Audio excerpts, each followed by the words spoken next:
السلام علیکم معزز ناظرین، پیارے دوستوں، بہنوں، بھائیوں اور بزرگوں، میں حافظ صفد نواز ایڈوکیٹ آپ کو اپنے اسلامی چینل کے اندر خوش آمدید کہتا ہوں۔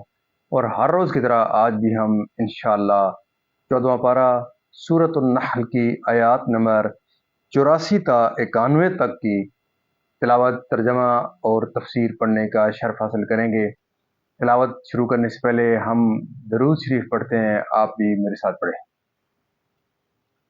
اللهم صل على محمد وعلى آل محمد كما صليت على إبراهيم وعلى آل إبراهيم إنك حميد مجيد.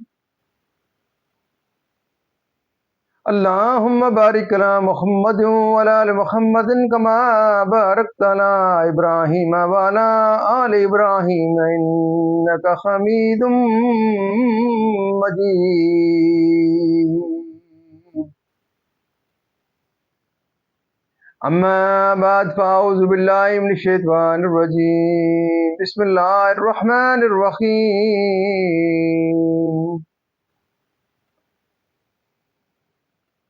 وَيَوْمَ نَبْعَثُ مِنْ كُلِّ أُمَّةٍ شَهِيدًا ثُمَّ لَا يُؤْذَنُ لِلَّذِينَ كَفَرُوا وَلَا هُمْ يُسْتَعْتَبُونَ.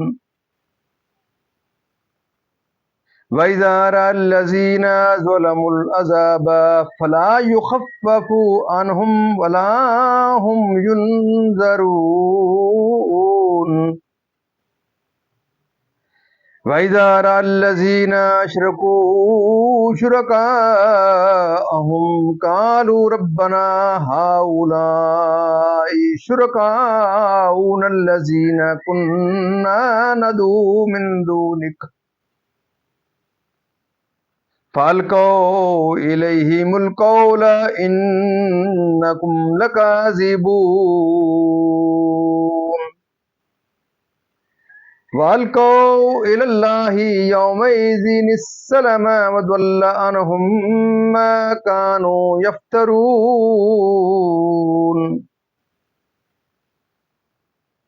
الَّذِينَ كَفَرُوا وَصَدُّوا عَنْ سَبِيلِ اللَّهِ زِدْنَاهُمْ عَذَابًا فَوْقَ الْعَذَابِ بِمَا كَانُوا يُفْسِدُونَ.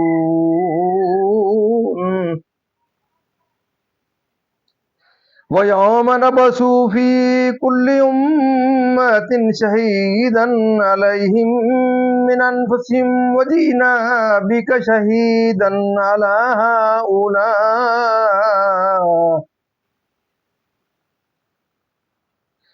وَنَزَّلْنَا عَلَيْكَ الْكِتَابَ تِبْيَانًا لِكُلِّ شَيْءٍ وَهُدًى وَرَحْمَةً وَبُشْرَى لِلْمُسْلِمِينَ.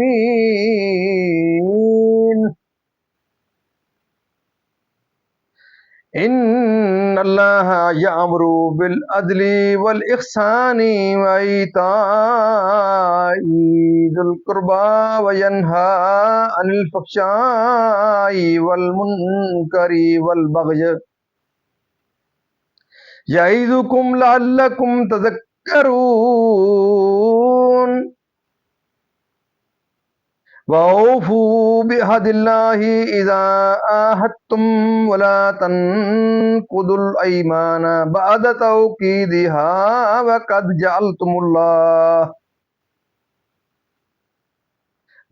جَعَلْتُمُ اللَّهَ عَلَيْكُمْ كَفِيلًا. إِنَّ اللَّهَ يَعْلَمُ مَا تَفْعَلُونَ. صدق اللہ العظیم. ترجمہ: اور جس دن ہم اٹھائیں گے ہر امت میں سے ایک گواہ، پھر کافروں کو نہ اجازت ہو نہ وہ منائے جائیں، اور ظلم کرنے والے جب عذاب دیکھیں گے اسی وقت سے نہ وہ ان پر سے ہلکا ہو نہ انہیں مہلت ملے. اور شرک کرنے والے جب اپنے شریکوں کو دیکھیں گے کہیں گے اے ہمارے رب، یہ ہیں ہمارے شریک کہ ہم تیرے سوا پوجتے تھے، تو وہ ان پر بات پھینکیں گے کہ تم بے شک جھوٹے ہو، اور اس دن اللہ کی طرف عاجزی سے کریں گے اور ان سے گم ہو جائیں گے جو بناوٹیں کرتے تھے۔ جنہوں نے کفر کیا اور اللہ کی راہ سے روکا، ہم نے عذاب پر عذاب بڑھایا، بدلہ ان کے فساد کا، اور جس دن ہم ہر گروہ میں ایک گواہ انہی میں سے اٹھائیں گے کہ ان پر گواہی دے، اور اے محبوب تمہیں ان سب پر شاہد بنا کر لائیں گے، اور ہم نے تم پر یہ قرآن اتارا کہ ہر چیز کا روشن بیان ہے، اور ہدایت دو، رحمت اور بشارت مسلمانوں کو، اور ہدایت اور رحمت اور بشارت مسلمانوں کو۔ بے شک اللہ حکم فرماتا ہے انصاف اور نیکی اور رشتہ داروں کے دینے کا، اور منع فرماتا ہے بے حیائی اور بری بات اور سرکشی سے۔ تمہیں نصیحت فرماتا ہے کہ تم دھیان کرو اور اللہ کا عہد پورا کرو، جب کول باندھو اور قسمیں مضبوط کر کے نہ توڑو، اور تم اللہ کو اپنے اوپر ضامن کر چکے ہو، بے شک اللہ تمہارے کام جانتا ہے۔ مزید ناظرین، یہاں تک اس کا ترجمہ اختتام پذیر ہوا۔ اب اس کی تفسیر تسلسل سے۔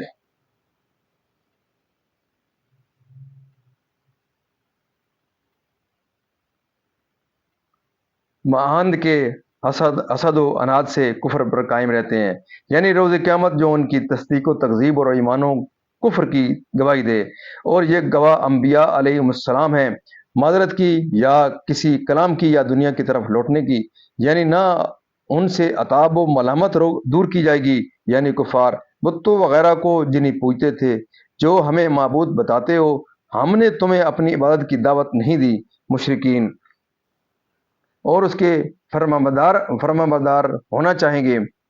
دنیا میں بتوں کو خدا کا شریک بتا کر ان کے کفر کا عذاب اور دوسروں کو خدا کی راہ سے روکنے اور گمراہ کرنے کا عذاب، یہ گواہ انبیاء ہوں گے جو اپنی اپنی امتوں پر گواہی دیں گے، امتوں اور ان کے شاہدوں پر جو انبیاء ہوں گے، جیسا کہ دوسری آیت میں وارد ہوا، فَكَيْفَ إِذَا جِئْنَا مِنْ كُلِّ أُمَّةٍ بِشَهِيدٍ وَجِئْنَا بِكَ عَلَىٰ هَٰؤُلَاءِ شَهِيدًا، جیسے کہ دوسری آیت میں ارشاد ہوا، فرمایا ما فرطنا فی الکتاب من شیء، اور ترمذی کی حدیث میں ہے سید عالم صلی اللہ علیہ وسلم نے پیش آنے والے فتنوں کی خبر دی، صحابہ نے ان سے خلاص کا طریقہ دریافت کیا، فرمایا کتاب اللہ میں تم سے پہلے واقعات کی بھی خبر ہے، تم سے بعد کے واقعات کی بھی، اور تمام مابین کا علم بھی۔ حضرت ابن مسعود رضی اللہ تعالیٰ عنہ سے مروی ہے، فرمایا جو علم چاہے وہ قرآن کو لازم کر لے، اس میں اولین و آخرین کی خبریں ہیں۔ امام شافعی رضی اللہ تعالیٰ عنہ نے فرمایا کہ امت کے سارے علوم حدیث کی شرح ہیں اور حدیث قرآن کی، اور یہ بھی فرمایا کہ نبی کریم صلی اللہ علیہ وسلم نے جو کوئی حکم بھی فرمایا وہ وہی تھا جو آپ کو قرآن پاک سے مفہوم ہوا۔ ابو بکر مجاہد سے منقول ہے، انہوں نے ایک روز فرمایا کہ عالم میں کوئی چیز ایسی نہیں جو کتاب اللہ یعنی قرآن شریف میں مذکور نہ ہو۔ اس پر کسی نے ان سے کہا سراؤں کا ذکر کہاں ہے؟ فرمایا اس آیت میں لیس علیکم جناح ان تدخلوا بیوتا غیر مسکونۃ فیہا متاع لکم۔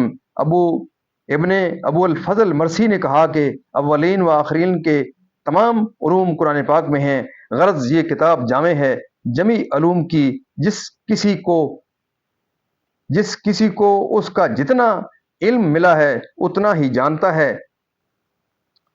حضرت ابن عباس رضی اللہ تعالیٰ عنہ نے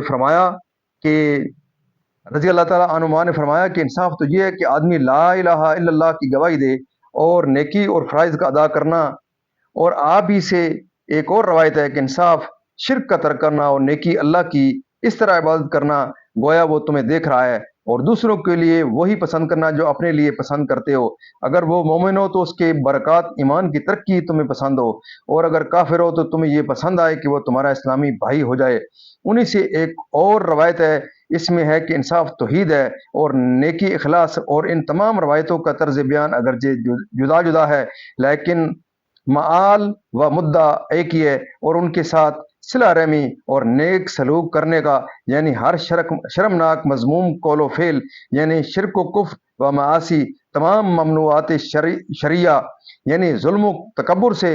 ابن عینیہ نے اس آیت کی تفسیر میں کہا کہ عدل ظاہر و باطن دونوں میں برابر حق و طاعت بجا لانے کو کہتے ہیں، اور احسان یہ ہے کہ باطن کا حال ظاہر سے بہتر ہو، اور فحشہ و منکر و بغی یہ ہے کہ ظاہر اچھا ہو اور باطن ایسا نہ ہو۔ بعض مفسرین نے فرمایا اس آیت میں اللہ تعالیٰ نے 3 چیزوں کا حکم دیا اور 3 سے منع فرمایا۔ عدالت کا حکم دیا اور وہ انصاف و مساوات ہے، اقوال و افعال میں اس کے مقابل فحشہ یعنی بے حیائی ہے، وہ کبھی اقوال و افعال ہیں۔ اور احسان کا حکم فرمایا وہ یہ ہے کہ جس نے ظلم کیا ہو اس کو معاف کرو، اور جس نے برائی کی اس کے ساتھ بھلائی کرو۔ اس کے مقابل منکر ہے یعنی محسن کے احسان کا انکار کرنا۔ اور تیسرا حکم اس آیت میں رشتہ داروں کو دینے اور ان کے ساتھ صلہ رحمی اور شفقت محبت کا فرمایا، اور اس کے مقابل بغی ہے اور وہ اپنے آپ کو اونچا کھینچنا اور اپنے علاقہ داروں کے حقوق تلف کرنا ہے۔ ابن مسعود رضی اللہ تعالیٰ عنہ نے فرمایا کہ یہ آیت تمام خیر و شر کے بیان کو جامع ہے۔ یہی آیت حضرت عثمان بن مظعون کے اسلام کا سبب ہوئی، جو فرماتے ہیں کہ اس آیت کے نزول سے ایمان میرے دل میں جگہ پکڑ گیا۔ اس آیت کا اثر اتنا زبردست ہوا کہ ولید بن مغیرہ اور ابو جہل جیسے سخت دل کفار کی زبانوں پر بھی اس کی تعریف آ ہی گئی، اس لیے یہ آیت ہر خطبہ کے آخر میں پڑھی جاتی ہے۔ یہ آیت ان لوگوں کے حق میں نازل ہوئی جنہوں نے رسول کریم صلی اللہ علیہ وسلم سے اسلام پر بیعت کی تھی، انہیں اپنے عہد کے وفا کرنے کا حکم دیا گیا، اور یہ حکم انسان کے ہر عہد نیک اور وعدے کو شامل ہے۔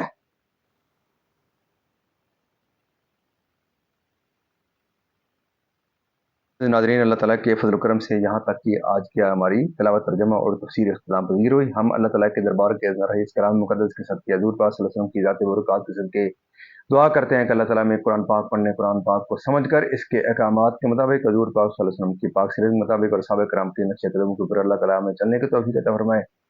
اللہ تعالیٰ قرآن پاک کے صدقے حضور پاک صلی اللہ علیہ وسلم کی ذات و برکات کے صدقے میرے اور آپ کے تمام کے صغیرہ و کبیرہ گناہوں کو معاف فرمائے، تمام پریشانیوں دور فرمائے، تمام بیماریوں کو شفا کاملہ اللہ تعالیٰ فرمائے، اور اللہ تعالیٰ تمام مرحومین کی جنت الفردوس میں اعلیٰ و بالا مقام عطا فرمائے۔